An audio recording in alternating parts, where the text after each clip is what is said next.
ಎಲ್ಲರಿಗೂ ನಮಸ್ಕಾರಗಳು. ಈ ವಿಡಿಯೋದಲ್ಲಿ ಟ್ರೇಡಿಂಗ್ ಅಕೌಂಟ್ ರಿಲೇಟೆಡ್ ಗೋಡೌನ್ ಹೇಗೆ ಕ್ರಿಯೇಟ್ ಮಾಡಬೇಕು, ಪ್ಯಾರಾಮೀಟರ್ ಹೇಗೆ ಸೆಟ್ ಮಾಡೋದು, ಐಟಮ್ಸ್ನ ಹೇಗೆ ಆ್ಯಡ್ ಮಾಡ್ಕೊಳ್ಳೋದು, ನೀವು ಸಪ್ಲೈಯರ್ ಇದ್ದರೆ ಅವ್ರನ್ನ ಹೇಗೆ ಅಸೈನ್ ಮಾಡ್ಕೊಳ್ಳೋದು ಅನ್ನೋದನ್ನ ತೋರಿಸ್ಕೊಡ್ತೀವಿ. ಮೊದಲನೇದಾಗಿ ಕಾನ್ಫಿಗರೇಷನಲ್ಲಿ ಮರ್ಚಂಡೈಸ್ಗೆ ಹೋಗಬೇಕು. ಅಲ್ಲಿ ಗೋಡೌನ್ ಸೆಲೆಕ್ಟ್ ಮಾಡ್ಕೋಬೇಕು. ಆಲ್ರೆಡಿ ಕ್ರಿಯೇಟ್ ಆಗಿದೆ ಅಂದರೆ ಮತ್ತೆ ಕ್ರಿಯೇಟ್ ಮಾಡೋದು ಬೇಡ. ನ್ಯೂ ಗೋಡೌನ್ ಏನಾದರೂ ಇತ್ತು ಅಂದರೆ ಕ್ರಿಯೇಟ್ ಮಾಡ್ಕೋಬೇಕಾಗುತ್ತೆ. ಇಲ್ಲಿ ಪ್ಲಸ್ ಅಂತ ಇದೆ ಅಲ್ವಾ, ಎಡಿಷನ್ ಸಿಂಬಲು, ಅಲ್ಲಿ ನಿಮ್ಮ ಗೋಡೌನ್ ನೇಮ್ನ ಹಾಕಿ, ರೀಜನಲ್ ನೇಮು, ಶಾರ್ಟ್ ನೇಮ್ ಹಾಕಿ, ಎಲ್ಲಿ ಲೊಕೇಶನ್ ಅಂತ ಸೆಲೆಕ್ಟ್ ಮಾಡಿ, ಈಸ್ ಪರ್ಚೇಸ್ ಪಾಯಿಂಟ್ ಇದ್ದಲ್ಲಿ ಎಸ್ ಅಂತ ಕೊಡಬೇಕಾಗುತ್ತೆ. ಸ್ಟೋರೇಜ್ ಎಷ್ಟು ಕೆಪಾಸಿಟಿ ಇದೆ ಅನ್ನೋದನ್ನ ಕೊಟ್ಟು ಅಡ್ರೆಸ್ ಹಾಕಿ ಸೇವ್ ಮಾಡ್ಕೋಬೇಕಾಗಿರುತ್ತೆ. ಆಲ್ರೆಡಿ ಇಲ್ಲಿ ಗೋಡೌನ್ ಕ್ರಿಯೇಟೆಡ್ ಇರೋದ್ರಿಂದ ಸೇಲ್ಸ್ ಮ್ಯಾನ್ ಮಾತ್ರ ಅಸೈನ್ ಆಗಿರೋದಿಲ್ಲ. ಇಲ್ಲಿ ಸೆಲೆಕ್ಟ್ ಆ್ಯಕ್ಟಿವಿಟಿ ಕೊಟ್ಟು ಅಸೈನ್ ಸೇಲ್ಸ್ ಮ್ಯಾನ್ ಅಂತ ಇರುತ್ತೆ.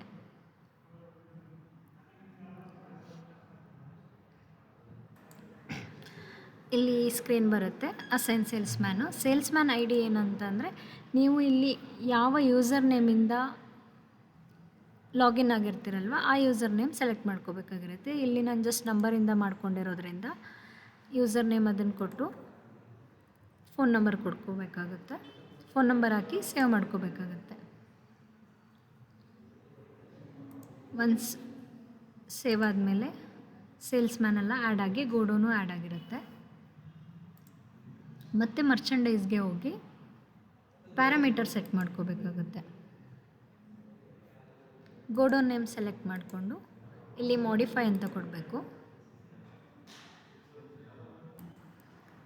ಮಾಡಿಫೈ ಕೊಟ್ಟಾಗ ಈ ರೀತಿ ಸ್ಕ್ರೀನ್ ಬರುತ್ತೆ. ಇಲ್ಲಿ ಪ್ಯಾರಾಮೀಟರ್ನೆಲ್ಲ ಒಂದ್ಸರಿ ಓದ್ಕೊಳ್ಳಿ. CST number, GST number, licence ನಂಬರೆಲ್ಲ ಕೇಳಿರುತ್ತೆ. ನಿಮ್ಮ ಸೊಸೈಟಿದಲ್ಲಿ ಯಾವುದು ಅವೈಲೇಬಲ್ ಇದೆ ಅಲ್ವಾ ಅದನ್ನು ಹಾಕ್ಕೊಂಡು, ಯಾವುದು ಅವೈಲೇಬಲ್ ಇಲ್ಲ ಅಲ್ಲಿ 0 ಅಂತ ಹಾಕೋಬೇಕಾಗುತ್ತೆ.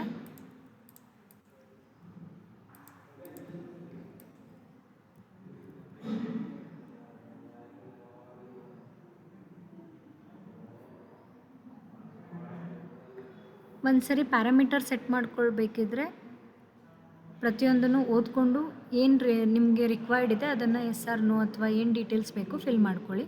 ಇಲ್ಲಿ ಪ್ಯಾರಾಮೀಟರ್ 17 ಇದೆ ಅಲ್ವಾ, enter maximum number of days allowed to sales and purchase, ಇದನ್ನು 1 ಇಯರಿಂದು ಅಂದರೆ 365 ಡೇಸ್ ಅಂತ ಕೊಡಿ.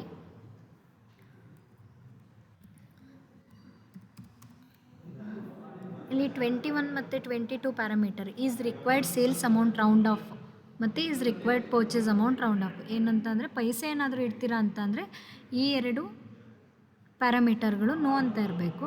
ಇಲ್ಲ ನಾನು ರೌಂಡ್ ಅಪ್ ಮಾಡ್ಕೋತೀವಿ ಅಂತ ಅಂದರೆ ಈ 2 ಪ್ಯಾರಾಮೀಟರ್ಗಳನ್ನು ಎಸ್ ಮಾಡಿಕೊಂಡು ಸೇವ್ ಮಾಡ್ಕೋಬೇಕಾಗತ್ತೆ. ಯಾವಾಗಲೂ ಪ್ಯಾರಾಮೀಟರ್ ಸೆಟ್ ಮಾಡ್ಕೋಬೇಕಿದ್ರೆ ಒಂದ್ಸರಿ ಚೆಕ್ ಮಾಡ್ಕೊಳ್ಳಿ, ಏನು ರಿಲೇಟೆಡ್ ಪ್ಯಾರಾಮೀಟರ್ ಇದೆ, ಏನು ಡೀಟೇಲ್ಸ್ ಹಾಕೋಬೇಕು ಅನ್ನೋದನ್ನು ಹಾಕ್ಕೊಂಡು ಸೇವ್ ಮಾಡ್ಕೊಳ್ಳಿ.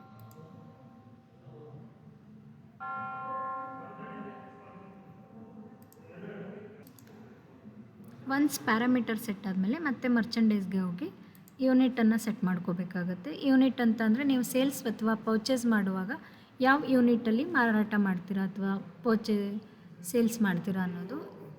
ಇಲ್ಲಿ ಪ್ಲಸ್ ಅಂತ ಇರುತ್ತೆ ಎಡಿಷನ್ಸ್ ಐಕಾನು. ಬೇಸ್ ಯೂನಿಟ್ ಇಲ್ಲಿ ಕಿಲೋಗ್ರಾಮ್, ಗ್ರಾಮ್, ಲೀಟರ್ ಎಲ್ಲ ಇದೆ. ನಿಮಗೆ ಯಾವುದು ಬೇಕು ಯೂನಿಟ್ಟು ಅದನ್ನು ಸೆಲೆಕ್ಟ್ ಮಾಡ್ಕೋಬೇಕು. ಕಿಲೋಗ್ರಾಮ್ ಸೆಲೆಕ್ಟ್ ಮಾಡಿಕೊಂಡು 1 kgದಲ್ಲಿ ಮಾರಾಟ ಮಾಡ್ತೀರಾ ಅಂದರೆ 1 kg ಅಂತ ಕೊಟ್ಟು ಸೇವ್ ಮಾಡ್ಕೋಬೇಕಾಗುತ್ತೆ.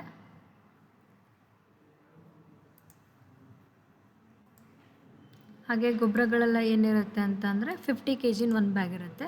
ಸೊ 50 kg ಅಂತ ಕೊಡಬೇಕಾಗತ್ತೆ.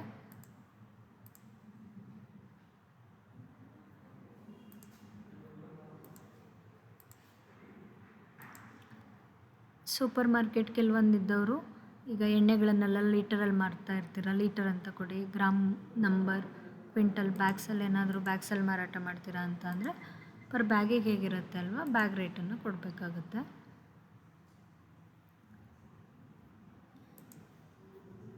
ಸೊ ಯೂನಿಟನ್ನು ಸೆಟ್ ಮಾಡಾಗಿದೆ. ಒನ್ಸ್ ಯೂನಿಟ್ ಸೆಟ್ ಆದಮೇಲೆ ಐಟಮ್ಗಳನ್ನು ಆ್ಯಡ್ ಮಾಡ್ಕೋಬೇಕಾಗುತ್ತೆ. ಸೆಲೆಕ್ಟ್ ಮಾಡಿಕೊಂಡು ಕೆಟಗರಿ, ಫರ್ಟಿಲೈಸರ್, ಸೀಡ್ಸ್, ಯಾವುದು ರಿಲೇಟೆಡ್ ಇದೆ, ನಿಮ್ಗೆ ಯಾವ್ದು ಬೇಕು ಕೆಟಗರಿ ಅದನ್ನು ಸೆಲೆಕ್ಟ್ ಮಾಡಿಕೊಂಡು ಎಡಿಷನ್ ಕೊಟ್ಟಾಗ ಸಬ್ ಕೆಟಗರಿ ಕೇಳಿರುತ್ತೆ. ಇಲ್ಲಿ ಯೂರಿಯಾ ಅಂತ ಇದ್ದು, ಯೂರಿಯಾ ಅಂತ ಅಂದರೆ 50 kg 1 ಬ್ಯಾಗ್ ಆಗಿತ್ತು ಅಂದರೆ 50 kg ಅಂತ ಸೆಲೆಕ್ಟ್ ಮಾಡ್ಕೋಬೇಕು.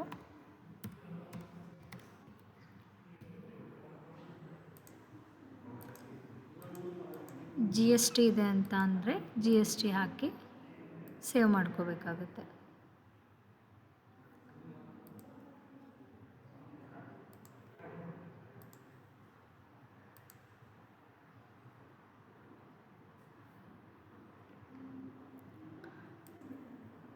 ಕಿರಾಣಿ ಶಾಪ್ ಏನಾದರೂ ಇತ್ತು ಅಂತಂದರೆ 1 kg ಶುಗರ್ ಏನಾದರೂ ಐಟಮ್ಸ್ ಯಾವುದಿದೆ ಶುಗರ್ ನೇಮ್ ಕೊಟ್ಟು, GST ಇತ್ತು ಅಂದರೆ GST ಹಾಕ್ಕೊಳ್ಳಿ, GST ಇಲ್ಲ ಅಂತ ಅಂದರೆ 0 ಹಾಕ್ಕೊಂಡು ಸೇವ್ ಮಾಡ್ಕೋಬೇಕಾಗುತ್ತೆ. ಯಾವುದೇ ಐಟಮ್ನಾದರೂ ಹೀಗೆ ಮಾಡ್ಕೋಬೇಕಾಗುತ್ತೆ. ಹೊಸ ಐಟಮ್ ಆದಾಗ ಮಾತ್ರ ಐಟಮ್ನ ಆ್ಯಡ್ ಮಾಡ್ಕೋಬೇಕಾಗುತ್ತೆ. ನೆಕ್ಸ್ಟ್ ಟೈಮೆಲ್ಲ ಇದ್ದಾಗ ಡೈರೆಕ್ಟ್ ಸೇಲ್ಸ್ ಪರ್ಚೇಸ್ ಮಾಡ್ಬೋದು. ಒನ್ ಟೈಮ್ ಐಟಮ್ ಮಾಸ್ಟರಲ್ಲಿ ಐಟಮ್ ಆ್ಯಡ್ ಮಾಡಿದಾಗ ಮಾಡ್ಕೊಂಡಿರೋ ಐಟಮ್ನ ಅಸೈನ್ ಮಾಡ್ಕೋಬೇಕಾಗುತ್ತೆ. ಆಲ್ರೆಡಿ ನೀವು ಆ್ಯಡ್ ಮಾಡಿರೋ ಐಟಮ್ಸ್ ಇಲ್ಲಿ ಬಂದಾಗ ಸೆಲೆಕ್ಟ್ ಕೊಟ್ಟು ಡೆಸಿಮಲ್ 2 ಬೇಕು ಅಂದರೆ 2, ಇಲ್ಲ 5 ಬೇಕು ಅಂದರೆ 5 ಮಾಡ್ಕೊಳ್ಳಿ, ಸೇವ್ ಮಾಡ್ಕೋಬೇಕಾಗುತ್ತೆ.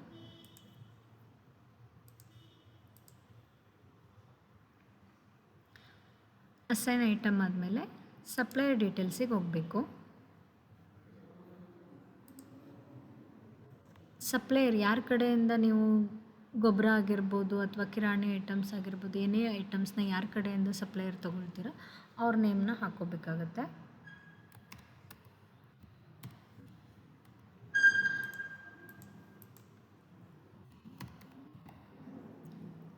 ಅಡ್ರೆಸ್ನೆಲ್ಲ ಹಾಕ್ಕೊಂಡು ಸ್ಟೇಟು ಡಿಸ್ಟ್ರಿಕ್ಟ್ನ ಸೆಲೆಕ್ಟ್ ಮಾಡಿಕೊಂಡು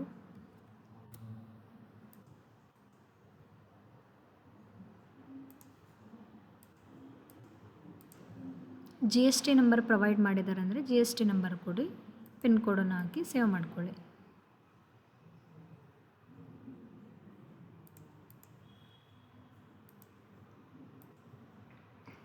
ಅದೇ ಮರ್ಚೆಂಡೈಸ್ಗೆ ಹೋಗಿ ಮಾಡ್ಕೊಂಡಿರೋ ಸಪ್ಲೈಯರ್ನ ಅಸೈನ್ ಮಾಡ್ಕೋಬೇಕಾಗುತ್ತೆ.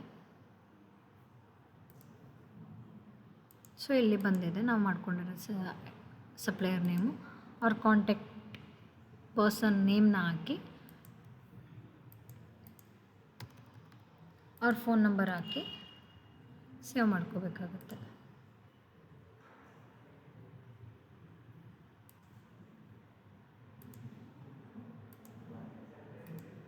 ಇದಿಷ್ಟು ಟ್ರೇಡಿಂಗ್ ಡೀಟೇಲ್ಸ್ನ ಹೇಗೆ ಫಿಲ್ ಮಾಡೋದು ಅಂತ. ಮರ್ಚೆಂಡೈಸ್ಗೆ ಹೋಗಿ ಫಸ್ಟು ಗೋಡೌನ್ ಮಾಡಿಕೊಂಡು ಪ್ಯಾರಾಮೀಟರ್ನ ಸೆಟ್ ಮಾಡಿಕೊಂಡು ಯೂನಿಟ್ ಯಾವುದೇ ಹೊಸದಾಗಿದ್ದರೂ ಕೂಡ ಯೂನಿಟಲ್ಲೇ ಹೋಗಿ ಆ್ಯಡ್ ಮಾಡ್ಕೋಬೇಕಾಗಿರುತ್ತೆ. ನ್ಯೂ ಐಟಮ್ಸ್ ಏನಾದರೂ ಪರ್ಚೇಸ್ ಮಾಡಿಕೊಂಡ್ರಿ ಅಂದರೆ ಐಟಮ್ ಮಾಸ್ಟರಲ್ಲಿ ಮಾಡ್ಕೋಬೇಕಾಗುತ್ತೆ. ಅದನ್ನೆಲ್ಲ ಐಟಮ್ನ ಅಸೈನ್ ಮಾಡಿಕೊಂಡು ಸಪ್ಲೈಯರ್ ಎವ್ರಿ ಟೈಮ್ ಹಾಕೋದು ಬೇಡ, ಒನ್ ಟೈಮ್ ಯಾವ ಸಪ್ಲೈಯರ್ ಇರ್ತಾರೆ ಅವ್ರನ್ನ ಹಾಕ್ಕೊಂಡು ಮಾಡ್ಕೋಬೇಕಾಗುತ್ತೆ. ನೆಕ್ಸ್ಟ್ ಪ್ರೊಸೀಜರೆಲ್ಲ ಪರ್ಚೇಸು ಮತ್ತು ಸೇಲ್ಸ್ ಬರುತ್ತೆ. ಅದನ್ನು ನೆಕ್ಸ್ಟ್ ವೀಡಿಯೋದಲ್ಲಿ ಹೇಳ್ತೀನಿ. Thank you.